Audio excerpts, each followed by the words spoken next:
आज की इस वीडियो में हम आपको बताएंगे कि ऐसी कौन सी 5 चीजें हैं जिन्हें माता लक्ष्मी घर से बाहर देने से मना करती है। यदि कोई व्यक्ति या महिला इन चीजों को अपने घर से दूसरों को दे देती है तो घर में दरिद्रता आ जाती है और माता लक्ष्मी की कृपा उस घर से हट जाती है। आज हम आपको माँ लक्ष्मी की एक प्राचीन कथा के माध्यम से बताएंगे कि ये 5 चीजें कौन सी हैं जिनके बाहर जाने से भयंकर गरीबी का सामना करना पड़ सकता है। विशेष रूप से यदि शाम के समय इन चीजों को दिया जाता है तो 3 पीढ़ियों तक गरीबी बनी रहती है। इस कथा के माध्यम से आपको ये समझने में मदद मिलेगी कि एक महिला को अपने घर की कौन सी चीजें दूसरों को नहीं देनी चाहिए। जो भी व्यक्ति या महिला इन 5 चीजों को दूसरों को दे देती है, माँ लक्ष्मी उस घर को छोड़कर चली जाती है और परिवार की आर्थिक स्थिति बिगड़ने लगती है। जो भी व्यक्ति इस कथा को पूरा सुनता है, माँ लक्ष्मी उसकी झोली खुशियों से भर देती है। साथ ही कृपया वीडियो को लाइक करें, चैनल को सब्सक्राइब करें और बेल आइकन को ऑल पर सेलेक्ट करें। कमेंट बॉक्स में जय माँ लक्ष्मी जरूर लिखें। तो मित्रों, बिना विलंब किए कथा की शुरुआत करते हैं। यह कथा प्राचीन काल की है, जब मध्य प्रदेश में एक अत्यंत सुंदर नगरी थी। उस नगरी में सुभद्रा नाम की एक महिला अपने पति और सास ससुर के साथ रहती थी। सुभद्रा एक पतिव्रता नारी थी जो सत्य और धर्म का पालन करने में तत्पर और गृह कार्य में दक्ष थी। सुभद्रा का स्वभाव अत्यंत दयालु था। वह किसी को भी चिंतित नहीं देख सकती थी और कभी किसी को हानि नहीं पहुंचाती थी। सरल स्वभाव वाली सुभद्रा सभी सद्गुणों से संपन्न थी और सदैव दूसरों की सहायता करती थी। सुभद्रा के पति का नाम नरेश था, जो एक व्यापारी वैश्य था। उसकी अनाज की एक दुकान थी जहां वह लोगों की जरूरत की चीजें बेचता था और उन्हीं पैसों से अपने घर का खर्च चलाता था। उसका व्यापार पूरे मध्य प्रदेश में मशहूर था और सभी लोग नरेश का बहुत सम्मान करते थे। सुभद्रा अपने पति से बहुत प्रेम करती थी और उसे पति परमेश्वर मानकर उसकी सेवा करती थी। सुभद्रा माता लक्ष्मी की बड़ी भक्त थी और इसीलिए वह एक आदर्श पतिव्रता स्त्री मानी जाती थी। सुभद्रा रोज अपने पति से पहले जाग जाती थी, घर के आंगन को स्वच्छ करती, फिर स्नान आदि कर तुलसी को जल चढ़ाती और देवी देवताओं की पूजा करती। वह अपनी माता लक्ष्मी की उपासना में लीन रहती और इसी प्रकार अपने नित्य कर्म पूरे करती थी। सुभद्रा ने कभी किसी का अनादर नहीं किया।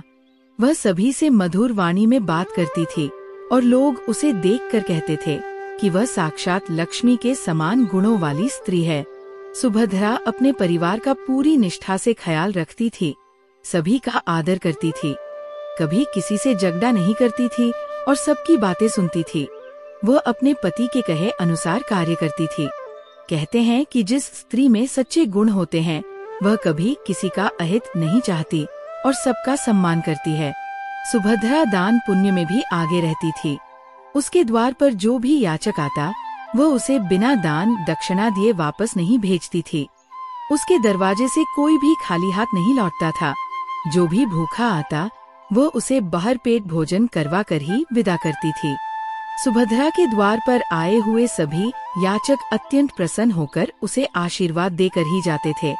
वह न केवल याचकों की सहायता करती थी बल्कि अपने पड़ोसियों का भी पूरा ध्यान रखती थी। जो भी गरीब और दुखी लोग उसके पड़ोस में रहते थे उन्हें वह नित्य भोजन दिया करती थी। पड़ोसियों को जिन जिन चीजों की आवश्यकता होती, सुभद्रा बिना किसी संकोच के वह चीजें उन्हें दे दिया करती थी। इसी कारण से उसके पड़ोसी भी उसका बहुत सम्मान करते थे। वे कहते थे, ये सुभद्रा तो साक्षात देवी है, जैसे माँ अन्नपूर्णा ने सुभद्रा के रूप में जन्म लिया हो। जब लोग सुभद्रा की प्रशंसा करते थे तो उसके विषय में केवल अच्छी बातें ही कहते थे, लेकिन इतना सब सुनने के बावजूद सुभद्रा को कभी घमंड नहीं हुआ। वह सभी से आदर और प्रेम पूर्वक व्यवहार करती थी। एक दिन की बात है, सुभद्रा की एक पड़ोसन उसके घर आई। उस समय सुभद्रा कुछ काम कर रही थी। जैसे ही उसने अपनी पड़ोसन को देखा, उसने बड़े प्रेम से उसका स्वागत किया और पूछा, अरे बहन, आज तुम्हारा हमारे घर आना हुआ, क्या कोई विशेष बात है? यदि कोई समस्या है तो बताओ, या अगर किसी चीज की जरूरत हो तो मुझसे मांग लो, मैं अवश्य मदद करूंगी। ये सुनकर पड़ोसन ने कहा, हे सुभद्रा बहन, आज मेरे घर पर बहुत से रिश्तेदार आए हुए हैं। उनके लिए मैं भोजन बना रही हूँ, लेकिन मुझे रोटी बनाने के लिए पीढ़ा, बेलन और तवा चाहिए, इसलिए मैं इन्हें थोड़ी देर के लिए लेने आना चाहती हूँ। अभी मुझे इनकी कोई आवश्यकता नहीं है। सुभद्रा ने कहा, रुको, मैं तुम्हें अभी लाकर देती हूँ। इसके बाद सुभद्रा रसोई में गई और पीढ़ा, बेलन और तवा लाकर अपनी पड़ोसन को दे दिए। पड़ोसन कहती है, हे बहन, तुम्हारा बहुत बहुत धन्यवाद।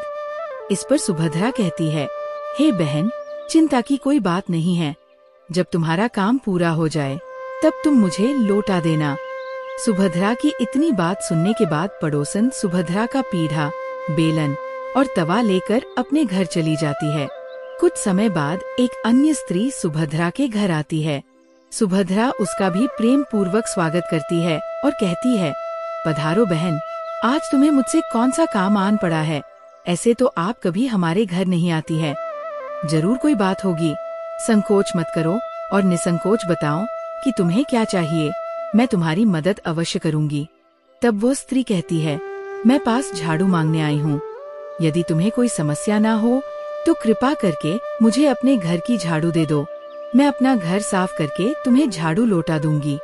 सुभद्रा बिना सोचे ही कहती है, अरे बहन, इसमें क्या समस्या हो सकती है, ये तो बस एक झाड़ू ही है, तुम चिंता मत करो, मैं अभी तुम्हें अपने घर की झाड़ू लाकर दे देती हूँ। इतना कहकर सुभद्रा घर के अंदर जाती है, झाड़ू लाती है और उसे दे देती है। वह स्त्री सुभद्रा के घर की झाड़ू लेकर चली जाती है। फिर कुछ दिनों बाद एक और स्त्री सुभद्रा के घर पर आती है। सुभद्रा उस पड़ोसन का बड़े प्रेम से स्वागत करती है और कहती है, अरे पधारो बहन, क्या बात है, आज मेरे घर पर आपका किस कारण से आना हुआ है? तुम्हें जो कुछ भी चाहिए निसंकोच होकर कहो, मैं तुम्हारी सहायता करने का प्रयास अवश्य करूंगी। तब वो स्त्री कहती है, अरे सुभद्रा बहन, सुना है तुम बड़ी दयालु हो, गांव का हर व्यक्ति तुम्हारे बारे में बात करता है। मैंने भी सुना है कि तुम सभी की मदद करती रहती हो, इसलिए मैं एक छोटी सी मदद मांगने के लिए आई हूँ। अरे सुभद्रा बहन, आज मेरी बेटी को देखने के लिए लड़के वाले आ रहे हैं। मुझे चिंता है क्योंकि उसके पास पहनने के लिए न गहने हैं न अच्छे वस्त्र। कृपा करके मुझे एक दिन के लिए गहने और वस्त्र उधार दे दो। जब लड़के वाले उसे देखकर चले जाएंगे तो मैं तुम्हारे गहने वापस कर दूंगी। उस पड़ोसन की करुणा भरी बात सुनकर सुभद्रा कहती है, बस इतनी सी बात है बहन, चिंता मत करो, तुम्हारी बेटी मेरी भी बेटी जैसी ही है, उसकी मदद मैं अवश्य करूंगी। मैं अभी तुम्हें अपने गहने और साड़ी देकर आती हूँ ताकि वह राजकुमारी जैसी लगे। सुभद्रा तुरंत घर के अंदर जाती है, बक्से का ताला खोलती है और गहने और साड़ी निकालकर पड़ोसन को दे देती है। वह पड़ोसन खुशी खुशी सुभद्रा के गहने और साड़ी लेकर चली जाती है। उसी दिन शाम हो जाती है। अचानक एक और पड़ोसन सुभद्रा के घर आती है। सुभद्रा उसका भी प्रेम से स्वागत करती है और कहती है, पधारो बहन, आज किस कारण से मेरे घर आई हो? बताओ, मैं तुम्हारी किस प्रकार से सहायता कर सकती हूँ? सुभद्रा की बात सुनकर वो पड़ोसन कहती है, हे सुभद्रा बहन, तुम बहुत दयालु हो और सभी की सहायता करती हो, इसलिए मैं तुम्हारे पास आई हूँ। मेरा बच्चा भूखा है और मेरे पास दूध नहीं है, क्या तुम मुझे थोड़ी सी दूध दे सकती हो? सुभद्रा कहती है, अरे बहन, इसमें कौन सी बड़ी बात है, अभी रसोई से तुम्हारे लिए दूध लेकर आती हूँ। इतना कहकर सुभद्रा रसोई में जाती है, एक पात्र में दूध भरती है और उस पड़ोसन को दे देती है। पड़ोसन प्रसन्न होकर दूध से भरा पात्र लेकर जाती है। इस प्रकार सुभद्रा अपने सभी पड़ोसियों की सहायता करती है। उसके बाद वह प्रसन्न होकर अपने घर के कार्यों में लग जाती है। रात होते ही सुभद्रा का पति घर लौटता है। सुभद्रा उसका स्वागत करती है, उसे प्रणाम करती है और उसकी खूब सेवा करती है। वो पति के लिए भोजन आदि का प्रबंध करती है। भोजन करने के बाद दोनों चैन से सो जाते हैं। अगले दिन सुबह जब वे दोनों जागते हैं, तभी अचानक कोई उनके द्वार को खटखटाने लगता है। सुभद्रा दरवाजा खोलती है तो देखती है कि मैं आपके पति की दुकान पर काम करता हूँ। जब मैं दुकान खोलने गया तो देखा कि दुकान का ताला टूटा हुआ है। अंदर जाकर देखा तो दुकान का सारा धन और सामान गायब था। मुझे लगता है कि रात में किसी ने दुकान लूट ली है। ये सुनकर सुभद्रा भयभीत हो जाती है। वह दौड़ते हुए अपने पति के पास जाती है और उसे जगाकर कहती है, सुनिए, अभी आपकी दुकान में काम करने वाला व्यक्ति आया था। वह कह रहा था कि हमारी दुकान में चोरी हो गई है। अब हमारा क्या होगा? सुभद्रा की बात सुनकर उसका पति भी घबरा जाता है। वह तुरंत बिस्तर से उठकर तेजी से दुकान की ओर भागता है। जब वो दुकान पहुंचता है तो देखता है कि वास्तव में दुकान का ताला टूटा हुआ है और सारा धन वह सामान चोरी हो चुका है। ये देखकर सुभद्रा का पति बहुत दुखी हो जाता है। दुखी मन से सुभद्रा का पति घर वापस लौट आता है और घर पहुंचकर सुभद्रा को सारी बात बता देता है। ये सुनकर सुभद्रा भी बहुत दुखी हो जाती है। वह अपने पति से कहती है, हे नाथ, आप चिंता मत कीजिए, मैंने अपने घर की तिजोरी में कुछ धन इकट्ठा कर रखा है, जिससे हम फिर से कोई व्यापार कर सकते हैं। इतना कहकर सुभद्रा कमरे में जाती है और तिजोरी खोलकर देखती है, लेकिन वह भी पूरी तरह खाली होती है। तिजोरी में रखा सारा धन किसी ने चुरा लिया था। ये देखकर सुभद्रा बहुत दुखी हो जाती है और समझ नहीं पाती कि उसके साथ ये क्या हो रहा है। इतने में उसका पाती भी कमरे में आ जाता है और तिजोरी को खाली देखकर सुभद्रा पर क्रोधित हो जाता है। वह सुभद्रा से गुस्से में पूछता है, सुभद्रा, सच सच बताओ, इस तिजोरी का सारा धन कहाँ गया? सुभद्रा कहती है, हे नाथ, मैं तो घर पर ही थी और सारा धन भी इसी तिजोरी में था। पता नहीं किस चोर ने सारा धन चुरा लिया। मुझे लगता है कि हमारा धन इन्हीं में से किसी ने चुराया है। गुस्से में आकर नरेश सुभद्रा को बहुत बुरा भला कहने लगता है। इतने में उसकी सास भी वहाँ आ जाती है और अपने बेटे से पूछती है, क्या हुआ? तुम दोनों इतनी जोर जोर से क्यों झगड़ रहे हो? नरेश अपनी माँ से कहता है, माँ जी, देखिए ना, आपकी बहू की करतूत है कि घर में रहते हुए तिजोरी का सारा धन चोरी हो गया। अपने बेटे की बात सुनकर सास भी सुभद्रा को खरी खोटी सुनाने लगती है और कहती है, मेरा बेटा ठीक ही तो कह रहा है, तू इन पड़ोसियों को घर की बातें बताकर चोरी का रास्ता खोल देती है।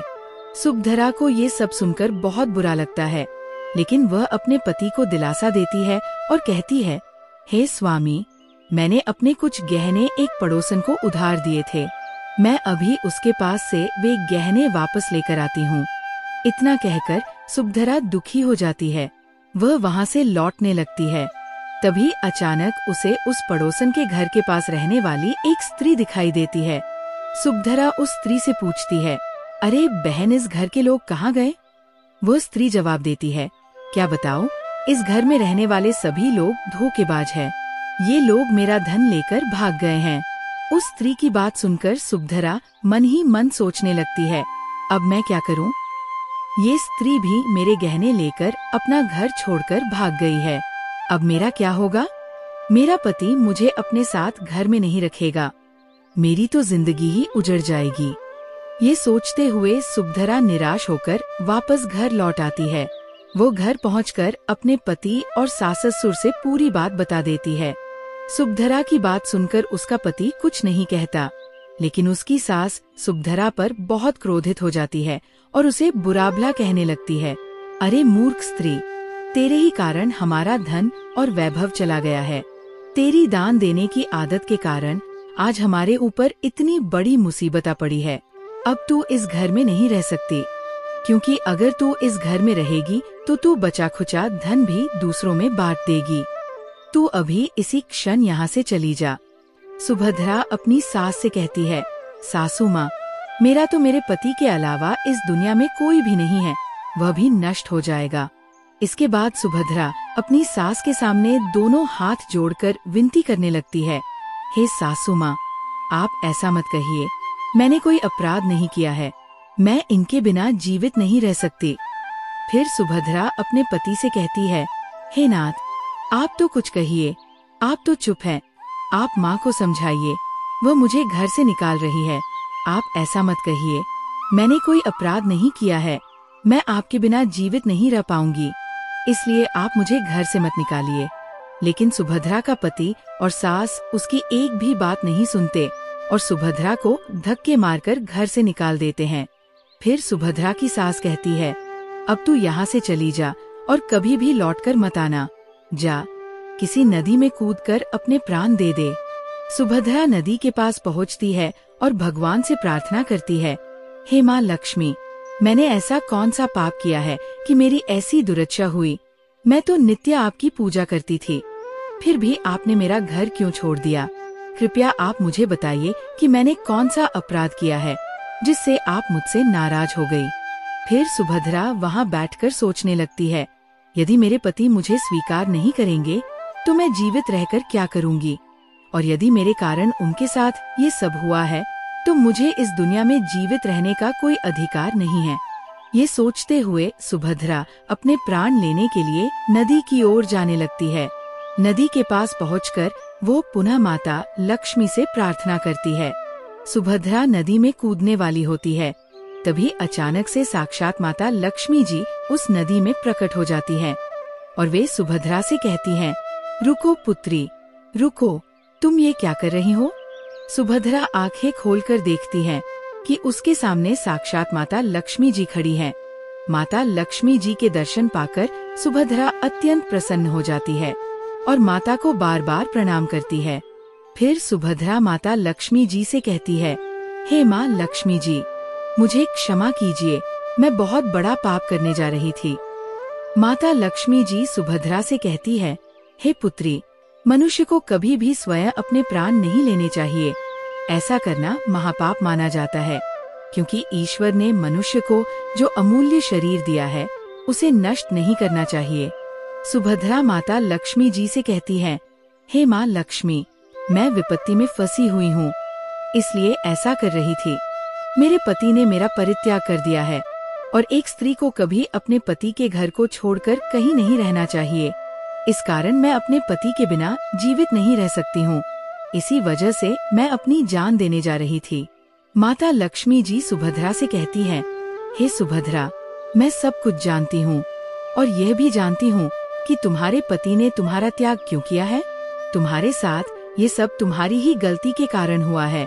तुमने बिना सोचे समझे अपने घर की कुछ ऐसी चीजों का दान किया जिसकी वजह से मुझे तुम्हारा घर छोड़कर जाना पड़ा।